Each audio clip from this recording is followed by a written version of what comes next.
За сайн байцгаана уу? Өнөөдрийн хичээлээр эсэлтийн ерөнхий шалгалтын 2025 оны А улбарын 2-ын 4-р даалгаврыг бүгдээрээ хамтдаа бодцгоно. За тэгэхээр энэхүү бодлогыг бодохын тулд бол 12-ын 5-ын D буюу ажиглагдсан болон хүлээгдэж байсан үр дүнгийн хоорондын ялгаа ач холбогдлыг шалгахын тулд key квадратыг бол бодож шалгахаар байгаа. За тэгэхээр энэ key квадрат гэдэг нь юу гэсэн үг юм бэ гэхээр онлын таамаглалын үндсэн дээр хийсэн тооцооны үр дүнг туршилтын үр дүнтэй харьцуулаад уг таамаглал нь зөв эсхийг шалгах шаардлага гарах юм бол key квадрат хэмээх энэхүү шалгуурыг бол шалгадаг. Өөрөөр хэлбэл генетикт энэ ирлээцжүүлгийн үр дүнг нарийн судлахад энэ аргыг хэрэглэдэг гэсэн. Тэгэхээр фенотипээр буюу гадаад шинж тэмдгээр илэрсэн шинж тэмдгийн задрал нь онлын тооцоололоор гарах үр дүнтэй хэр зэрэгдүүлж байгааг key квадрат хэмээх энэхүү шалгуураар шалгана гэсэн. Тэгэхээр бодит тоо болон онлын ёсоор байвал зохирохтой хоёрын хоорондох зөрүү хэр зэрэг бодиттой болохыг 1901 онд Английн эрдэмтэн энэ Персон гэсэн key квадрат ашиглан тооцоолдгоо. За тэгээ key квадратыг бол энэхүү томьёололоор олдог. За тэгээд энэ дээр болохоор энэ өө үсэг нь болохоор ажиглагдсан тоо буюу бодит хэмжээ гэдэг нь observed гэсэн үг. За тэгээд Е үсгээр тэмдэглээд байгаа юм болохоор хүлээгдэж буй тоо хэмжээ буюу expected утга гэж харж байгаа юм. За тэгээд нөгөө манай бодлого дээр болохоор улаан болон цагаан цэцэгтэй ургамлуудыг өөр хооронд нь ирлийцжүүлээд тэгээд тэндээс гарсан үр дүнгуудыг бол харуулсан байгаа. Тэгэхээр бүрэн бус давмгаал гэдэг чинь яг юу гэсэн үг юм бэ гэхээр уг нь бол Менделихээр бол шар үртэй вандуй, ногоо үртэй вандуй хоёрыг хооронд нь ирлийцжүүлэхэд дундаас нь бүгдээр шар үртэй 100% гардаг шүү дээ. Өөрөөр хэлбэл юу гэсэн үг юм гэхээр эцэг эхийнхээ айл нэгийг ингээд дуурайгаад нэгдүгээр үеийн удам 100% ижилхэн гарч исэн бол бүрэн бус давмгааллын хувьд болохоор эцэг эхийн хоёр хэлбэрийн дундаж фенотиптэй гараад ирсэн. Өөрөөр хэлбэл энэ улаан, цагаан хоёрын дундаас ягаан цэцэгтэй ургамлууд гараад ирсэн байна. За тэгэнгүүт тэрийг нь болохоор өөр хооронд нэвтэлтүүлэхэд 2-р үеийн удамд болохоор улаан, ягаан, цагаан гэж бол салсан байж байгаа гэсэн.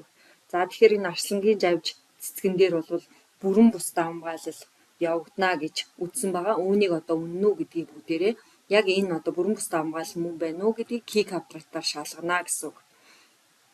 За тэгээд энэ дээр болохоор юу гэж юм гэхээр ургамлын цэцгийн өнгөний шинж нь нэг генээр тодорхойлогдох ба генийн бүрэн бус ноёл ажиглагдана гэж бид нар батлахж байгаа гэсэн.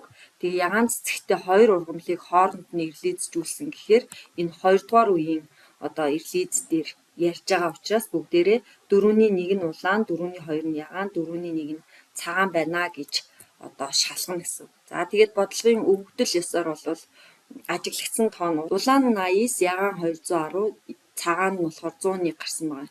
За тэгвэл энэ хэдийг бүгдийг нэмээд үзэх юм бол нийтдээ 400 ургамал гарсан гэж үзэх юм бол бүгдээрээ нөгөө 1 2 1 гэсэн тоон харьцаа гарна гэд хүлээгдэж буй үр дүн нь юу гэсэн үг юм бэ гэхээр энэ 4-ний 1 нь авах юм бол энэ дээр 100, 4-ний 2 нь 200, 100 гэж ингэж гарна гэсэн. Оогоос нь нөгөө ажиглагдсан утганаасаа бодит утганаасаа ажиглагдсан утгыг хасах юм бол ямар гарах вэ гэдгийг тус бүрд нь олно. Тэгэхээр энэ дээр сөрөг 11, 11 гэсэн ийм тоо гарна. За үүнийгээ квадрат зэрэгт дэвшүүлэх юм бол дараах тоонууд гарч байгаа. За энэ тоогоо болохоор нөгөө Е тоо буюу хүлээгдэж байгаа тоо гэсэн тэр 100-аа энэ дээр 200-аа 100-аа ингээд хуваагаад өгчин. Тэгэхээр энэ дээр нь болвол гараад ирнэ. Тэгэхээр энийг бол нөгөө key квадрат бодох энэ томьёонд орлуулад нийт гэж байгаа учраас нийтийг нь бодоод олохоор хэдүүлээд энэ дээр бол key квадрат нь 100-ны 72 гарч байгаа. За тэгэхээр бүгдээрээ чөлөөний зэргийг нь олоод за ингээд key квадратаа бодчихсон. Тэгвэл key квадратын утгыг олсны дараа бол энэ юуг илэрхийлж байгааг тодорхойлох шаардлагатай болно. Тэгэхээр энэний тулд бол key квадратын магадлалын хүснэгтийг хэрэглэн энэ Фишерийн хүснэгт гэж байгаа. За энэхүү хүснэгтэнд өгөгдсөн магадлалыг хүлээгдэж буй болон ажиглагч үр-дүнгуудын хоорондын ялгаа нь боломжтой эсхийг илрүүлэхийн тулд болохоор яадаг вэ гэхээр энэ 0.5-ыг яагаад тодруулсан бэ гэхээр 100 туршилт тутмын 5 нь ялгаатай байх боломжтой, ийм алдаа гарах боломжтой гэж үздэг учраас чөлөөний зэргийг мөрийг тодорхойлохдоо хэд хэдэн өгдөлтөөр тооцоол хийснээ тодорхойлоод өөрөөр хэлэх юм бол энэ дээр бол нөгөө 3 ялгаатай шинж тэмдэг байгаа шүү дээ тийм бүлэг өгдлийн тоон болохоор 3 байгаа. Тэгэхээр бид нар 3-аас 1-ийг хасглаар 2 болно гэсэн үг. За тэгэхээр нөгөө 2 дугаар багнаа хараад нөгөө одоо 3 фенотип байгаа юм чи 2 дугаар багнан дээр харна гэсэн үг. Өөрөөр хэлбэл 0.5% алдаа гарна гэхээр энэ багнан дээр очиж харахаар 599 байж байгаа юм. За тэгээд нөгөө одоо 172 тоогоо харьцуулаад үзэх юм бол энэ харьцангуй бага тоо гарч байгаа учраас туршилтын үр дүн бол орон ёсоор гарсан байна гэж үзээд энэ бол яг бүрэн бүс ноёл мөн байсан байна гэж үзэх боломжтой гэсэн. Тэгэхээр бодлогын нөхцөл ёсоор улаан, ягаан, цагаан гэсэн 3 фенотип үзүүлж байгаа тул одоо нөгөө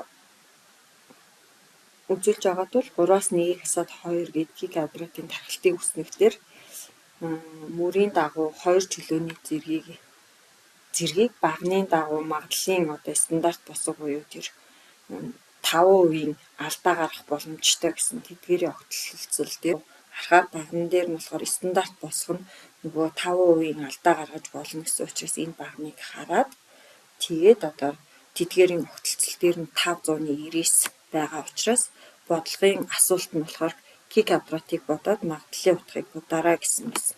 Тэгэхээр одоо энэ дээр ингээд энэ тоогийн байдлаар бодно гэсэн багны.